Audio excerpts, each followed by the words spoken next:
Hi everyone, Christoph the Polish Geek, and welcome to the review of Nuremberg. And yes, ever since I saw trailers and the promotion for this movie, I was immediately very much interested in seeing it very much because I really love World War II. I'm very fascinated by the subject of World War II. I love reading about it, learning about it, and I am generally interested in movies about World War II, so you betcha that as soon as I saw the promotional material and trailers, I was very much looking forward to Nuremberg. And I have to say is that the movie did not disappoint. It was actually a really great and really engaging movie.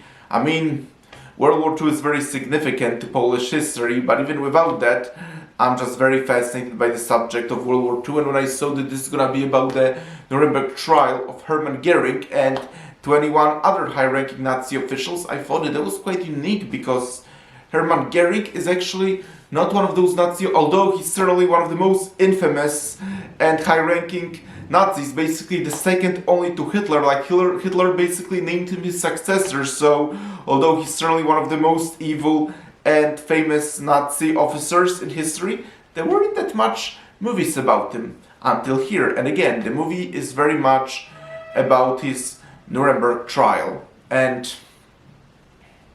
again, I think it was a really fascinating and engaging story. I especially loved how the movie basically is in some ways also a courtroom drama, while also a very intense and psychological thriller.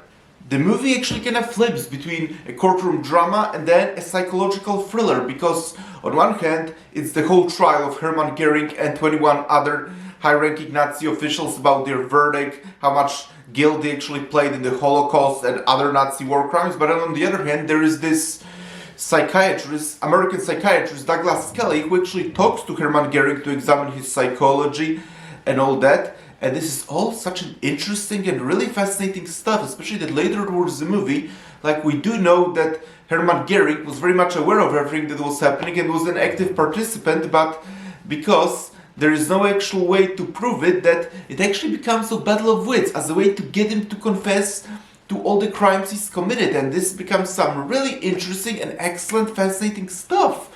And another thing I really love is the performance by Russell Crowe. Like, this is actually literally one of those performances where you completely forget that this is actually an actor that you do know very well, because instead, like when I was watching, I completely forgot it was actually Russell Crowe, even though that was one of the biggest parts about the promotional material. Like, when I was watching it, I didn't feel Russell Crowe, but very much Hermann Goering, and all the way he portrays him as portrays this, on one hand, this kindly, jovial man who you can just have a fun conversation like you'd have with any regular human, but then on the other hand, when he shows his true face, he reveals what a deep, evil and psychopath he really is. But then he also makes some interesting philosophical points about and points out the war crimes of the Allies, and makes actually a really good point that history is actually written by the winners, and makes a valid point that if the Allies lost World War II, they would all be tried for war crimes, while Goering would very much be hailed as a war hero, basically. Which is really the type of stuff that very much makes you think, and sometimes makes you question, like, is all we've ever been taught about history a lie? Or maybe all of it is basically a subjective illusion? Those are some really tough and philosophical questions that the movie very much indirectly raises, and it truly makes you think. And also, an amazing quote actually used in the movie is, "The only clue to what a man can do is what he has done." And this is such an amazing quote, and very much also fitting with the evil character of Hermann Goering, who, as I just said, he plays this kind guy who you just enjoy to have a fun conversation with and all that, but because we all know what type of horrible, horrifying atrocities happened in Nazi Germany, and he was such a high-ranking official that it's just hard to believe that he was completely unaware of it, and he very much was, but does such a wonderful job at hiding it and being able to pretend that he absolutely had no idea, and that's why it would be so difficult to actually convict him of war crimes.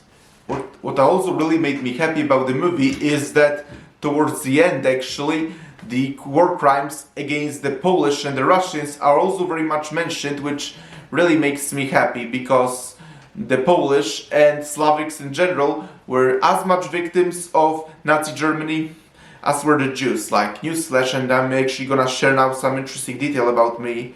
My great-grandfather died in Auschwitz. This is true. And he wasn't even a Jew. He was actually a Polish Catholic. And he died in Auschwitz. So yes, I'm really glad that the movie did include that important detail, that plenty of non-Jews like the Polish and the Russians, the Gypsies, are just as much victims of Nazi Germany as were the Jews. And the final thing I want to talk about, and I did see actually some reviewers complaining about that, which very much made me worried actually, that is the movie gonna be ruined, but thankfully I was wrong, is that I was told that the movie does towards the end make some connection to modern American politics, and I was throughout the whole movie very basically saying, oh no, hope they're not gonna ruin with that. Like, this is such an engaging and amazing court drama, like why would they have to ruin it with just shoving a modern needless connection? But thankfully I was wrong. I mean, yeah, Douglas Kelly does actually talk back in America with several other Americans that basically that something like that could totally happen in America, and that there are plenty of regular people in America who also believe like that and just crave for power. But honestly, to me, it didn't seem like it was really targeting anyone. It was more like a general message that there is just evil everywhere, which is actually a similar message that Gina Carano tried to make back in 2021 and got fired for it. But yep, that's what it came across to me. It came across as wasn't specifically targeting anyone. It was simply just saying that there are basically evil people everywhere, which is actually very true.